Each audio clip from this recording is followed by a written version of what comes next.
সারের বর্তমান খুব কন্ডিশন খারাপ। সার আমরা ভুট্টা আবাদ করতেছি, সার পাইতেছি না। বছর 200 টাকা করে বেশি দিলে সার পাওয়া যায়।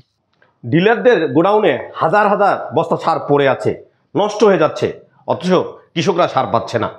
কৃষকরা সারের জন্য ছুটাছুটি করছে। কৃষকদের মাঝে সারের জন্য যেন এক ধরনের হাহাকার দেখা যাচ্ছে, অথচ ডিলারদের গোডাউনে হাজার হাজার বস্তা সার পড়ে আছে। হ্যাঁ, এই এমন বাস্তবতা লালমনিরহাটের হাতীবান্ধায়। প্রিয় দর্শক, আপনাদেরকে জানিয়ে রাখি, লালমনিরহাট ভুট্টা চাষের একটি জেলা। এ জেলার অর্থনীতি পাল্টে গেছে ভুট্টা চাষের মধ্য দিয়ে। এ জেলার হাজার হাজার কৃষকের জীবনচিত্র পরিবর্তন হয়েছে এই ভুট্টা চাষের মধ্য দিয়ে। ভুট্টা চাষের পুরা মৌসুম শুরু হয়ে গেছে।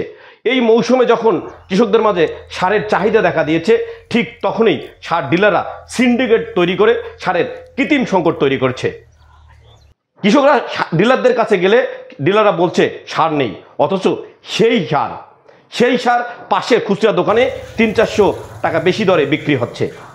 ডিলারদের গোডাউনে যদি সার না থাকে, ডিলাররা বলছে বরাদ্দ নেই, সার নেই, তাহলে সেই সার খুচরা বিক্রেতার কাছে কিভাবে পাওয়া যাচ্ছে?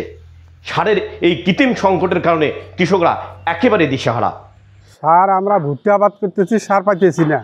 ডিলাররা পাইকারের কাছে সার বেশি দামে বেচতেছে, আমার বস্তা ভর্তি 300-400 টাকা করে বেশি নিতেছে।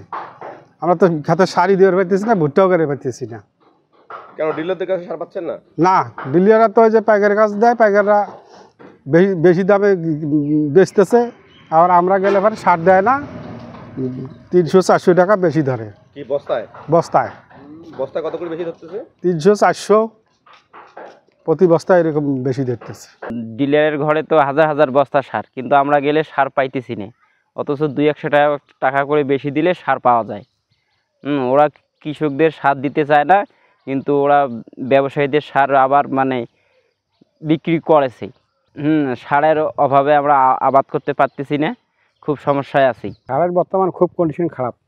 সার তো পাইছেন না। সার ওই ছোটো ছোটো ডিলিয়ার না পাওয়া যায়, কিন্তু 200-300 টাকা দাম বেশি, আর আমাদের আবাদ করে পাইছেন না। কৃষকরা সার পাচ্ছে না, অথচ ডিলারদের গোডাউনে হাজার হাজার বস্তা সার পড়ে আছে। এ নিয়ে যেন কারো মাথা ব্যথা নেই। এটি দেখভালের দায়িত্বে যে কৃষি বিভাগ, সেই কৃষি বিভাগের লোকজনও যেন নাকে তেল দিয়ে ঘুমাচ্ছে, অথচ কৃষকরা সারের জন্য ছুটাছুটি করছে। এই কৃষকরা যদি সার সময় মতো না পায়, বা কৃষকদের এই চাষাবাদ যদি ব্যাহত হয়, তাহলে ভুট্টার যে লক্ষ্যমাত্রা, সেই লক্ষ্যমাত্রা কিন্তু ব্যাহত হবে। আর ভুট্টা উৎপাদনের লক্ষ্যমাত্রা ব্যাহত হলে লালমনিরহাটের অর্থনীতি ক্ষতিগ্রস্ত হবে। যে কৃষক অর্থনীতির চালিকা শক্তি, সেই কৃষকদের চাষাবাদে পথে পথে বাধা, অথচ প্রশাসনের কোনো হস্তক্ষেপ নেই। এ নিয়ে কৃষকদের মাঝে এক ধরনের ক্ষোভ দেখা দিয়েছে। কৃষকদের মাঝে এমন ক্ষোভ দেখা দিয়েছে যে কোনো মুহূর্তে তারা এই সারের জন্য আন্দোলনে নামতে পারে আর রাস্তা অবরোধ করতে পারে। তাই সময় থাকতে আমি প্রশাসনের শুভদৃষ্টি কামনা করছি। পাশাপাশি কৃষকরা জেলা প্রশাসকের এই সার সংকট মোকাবেলায়, এই সারের কৃত্রিম সংকট মোকাবেলায় সরাসরি হস্তক্ষেপ কামনা করেছেন। হাসুজ্জামান সাজু, এলনুচ অনলাইন, লালমনিরহাট। হাতীবান্ধা এসএস স্কুলের পাশে জালালের তেল পাম্পের পূর্ব দিকে আতিকুলের চাতাল সংলগ্ন আরবি ও বাংলা শিক্ষায় গড়ে উঠেছে হাতীবান্ধা প্রি ক্যাডেট মাদ্রাসা। জেনারেল ও হিফজ শাখায় প্রথম থেকে পঞ্চম শ্রেণী পর্যন্ত ভর্তি চলছে। ভর্তি ইচ্ছুক শিক্ষার্থীর অভিভাবকদের অফিস কিংবা স্ক্রিনে দেয়া নম্বরে যোগাযোগ করতে অনুরোধ করা হলো।